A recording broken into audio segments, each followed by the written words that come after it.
Hey y'all, how are all my beautiful friends doing? I hope y'all all have had a great week and I hope y'all are ready for Christmas. I am not. I am such a procrastinator. I still have a few gifts left to get, but we'll get there, okay? And then it's going to be New Year. Wow, it's going to be 2022. I feel like this year has dragged by but also went by so fast. And we're just going to claim that 2022 is going to be our year. It's going to be our year, okay? Put it out there in the cards, put it out in the universe.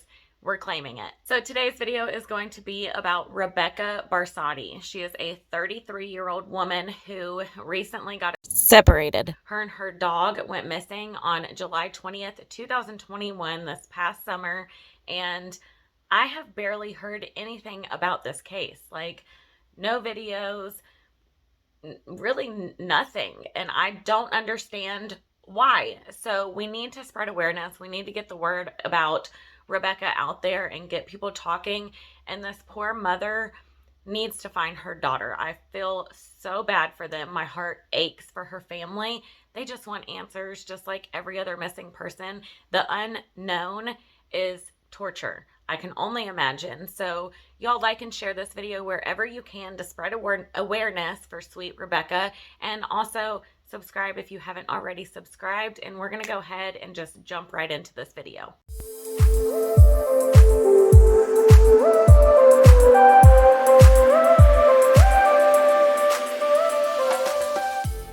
Rebekah was last seen in Superior, Montana. She grew up in Partlow, Virginia, and when she was 18 years old, Rebekah had hopes and big dreams that this was such a small world. She wanted to see the world other than her small town in Virginia.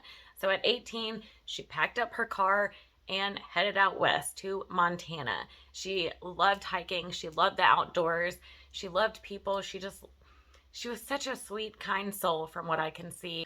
So once Rebekah got into Montana, she started working at this very upscale restaurant, and she also found love. She met this guy named David, and the two fell in love. They got married in September of 2015, and Angela, which is Rebekah's mom, said that they've always had a very challenging relationship. Like, Rebekah would call her mom at 10 o'clock at night and say that she's been kicked out of the house. Like, where's she going to go that late at night? And in March of 2021, Rebekah filed a no contact order against her husband, David. And Rebekah had stated that she feared for her life as well as her sweet dog, Cerebus. And I hope I'm pronouncing that right. It was a cute German Shepherd. And a witness stated that David had threatened Rebekah and her dog that he was going to drown them 2 weeks before Rebekah disappeared. That next month, in April of 2021, Rebekah and her husband David officially separated. Rebekah, 33, moved out and got a place of her own. Although it was reported, David continued to send threatening text messages about her life and her dog's life. And police are aware of these text messages. David was actually due in court on these assault charges in September 2021, and I cannot find publicly what happened, if he, got charged with it, so I'm not going to touch on that, but he was supposed to go into court this past September. Rebekah met with her estranged husband's caretaker, more on that later on in the video, at a gas station in Town Pump, Superior, Montana. And they were just going to exchange some personal belongings of Rebekah's that she left at their home that they shared together when they were married. This was on July 20th, 2021 at 2:15 p.m. And that was really the last time anyone saw Rebekah. Rebekah's car was found at Alberton Rest Area and Alberton Rock Climbing Area off of I-90 and exit 71. Also, some of Rebekah's personal belongings were scattered all along the bank of this river, and it's beautiful. It's a gorgeous river, but it is very rough terrain. And from where her car was, she would actually have to hike down. I was actually looking at this again, and where I circled that red spot, there's actually a trail that goes all the way down to where the lake is, so she could have hiked that way where she was. And that was pretty rigorous hiking. Later on, they did find a video on Rebekah's phone of her like doing hand training with her dog by the bank. And the last ping on her phone was at 3:15 p.m. that day. A person passing by ended up seeing Rebekah's personal belongings on the side of the river, so they ended up calling Montana Highway Patrol. And when they arrived, they ended up calling Mineral County Sheriff's Department. Fingerprints were never taken from these items. Fingerprints were never taken from the cars. They did impound the car, and they do still have these items and her vehicle, but fingerprints were never taken. It was never treated as a crime scene. And in my personal opinion, I think every missing people's case should automatically be treated as a crime scene. You don't know if they just went off. You don't know if something happened to them that was out of their control. So it should definitely always be treated as a crime scene. And also, scent dogs were never brought out to this river to see if Rebekah actually went into the river. In fact, in that area, which is very popular, it's in the middle of summer, it's a beautiful place. People go there and hang out all the time, and nobody even saw Rebekah get into this river. Her and her dog were just gone. And Mineral County Sheriff's Department determined that this was an accidental drowning. Like, this was a river accident. There was no crime to be committed here. They were searching the river for Rebekah and her sweet pup, and at one point, the search was scaled back to only twice a week, and I get it. It's a lot of rough terrain. A lot of stuff goes into these cases and these searches, especially out in the wilderness. But they mainly just focused on around the river and where her personal items were and where her vehicle was. 6 days later, on Monday, July 26th, Rebekah's dog was recovered. He was partially, I think, in and out of the water, so he was very close to the bank, and no necropsy was done on this puppy. Now, the vet that looked after this dog said that Cerebus was too decomposed to do like an autopsy or anything on, but Mineral County Sheriff's Department said that there was a necropsy performed. So which one was it? And Cerebus was cremated with his e-collar on because the vet again said that he was too decomposed to remove the collar, so they just cremated him with it on. And later it was discovered that David, the husband, and the vet are allegedly friends. Now, the sheriff's office said that Rebekah probably saw her dog struggling in the water and went in after him to save him, and then they just both got swept away by the current.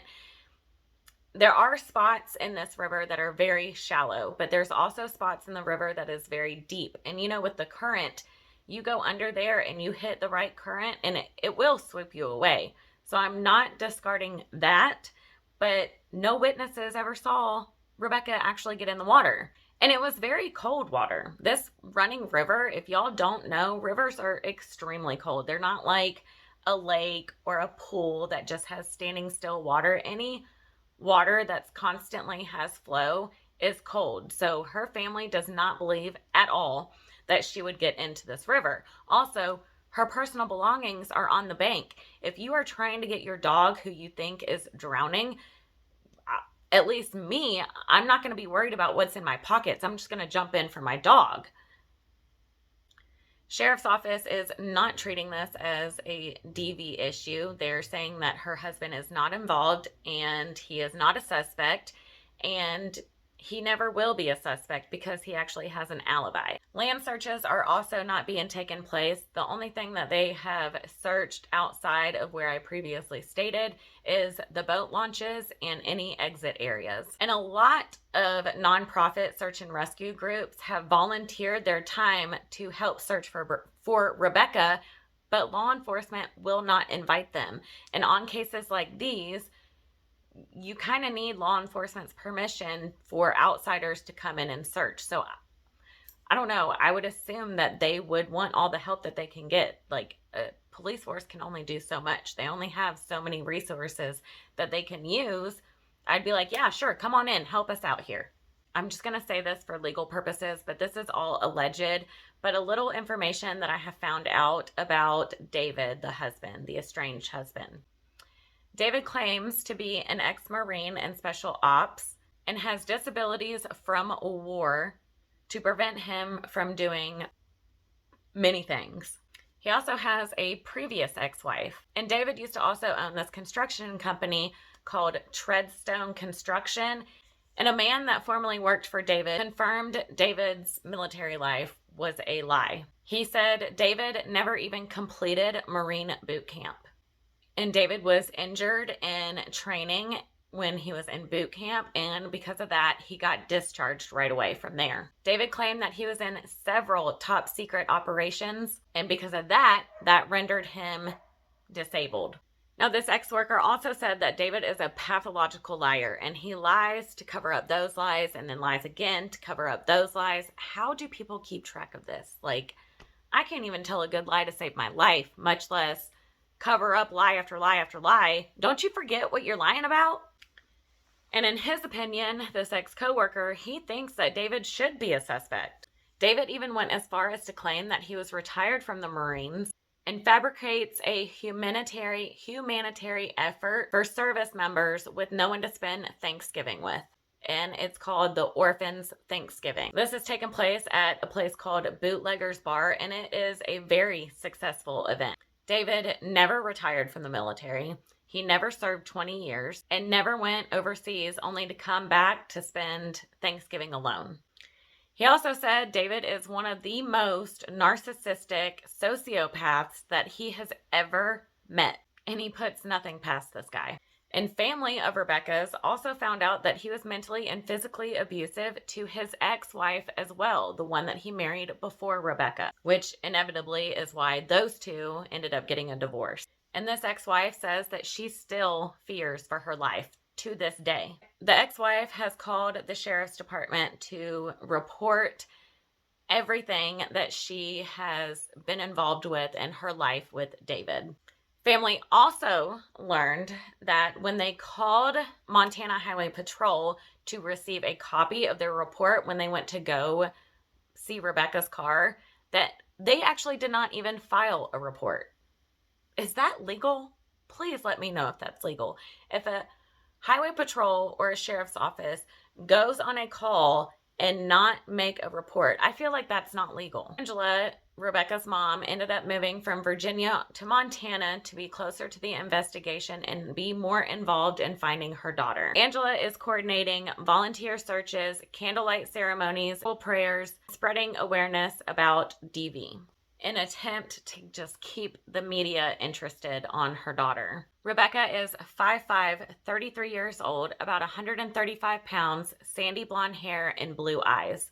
You know any information at all, no matter how small it is, because it can never be too small, honestly, please report it at 406-721-4444. Did I say too many fours? You can also go on Facebook. There, they have a Facebook page and Find Rebekah Barsotti. Please share this video wherever you can on social media. Share it to friends, share it to Facebook, share it wherever you can to get the word out for Rebekah, because Rebekah just didn't leave. You know what I mean? I really feel in my soul that she did not do this on her own. I absolutely 100% do not think that this was a river accident. I think there is so much more involved, and I just want to spread awareness for her and her family. What do y'all think about this? What are your opinions? Please let me know down in the comments, but please just remember to be kind and respectful. You can have your opinions, just make sure that you're doing it in a respectful way, and I know like 99% of y'all always do, and I cannot thank y'all enough for all your kind words on all my videos. So that is it for this video. I'm just flabbergasted. I don't know why they don't think that there's any domestic violence issues going on, or why they're not looking deeper into this just because he has an alibi. I mean, come on. You can fake an alibi. How hard is it to call up a friend and be like, hey, tell him I was with you that day? Like, I don't know what his alibi is, but that's not that difficult unless he is like on video camera at one place at that same exact time. Then I can understand like he has an alibi.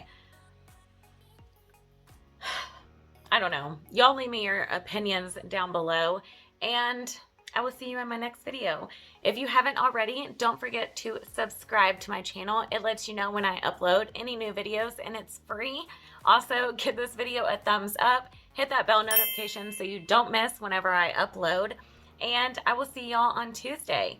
Also, let me know, since Saturday is my uploading days, if you want me to move it to like Christmas Eve on Friday, or if you want me to still upload on Saturday, or if you want me to move it to Sunday. I just don't want to take any time away from your family just so that you can watch my video on a holiday. So y'all just let me know what y'all want to do. If y'all want me to post it on Christmas, I'll post it on Christmas.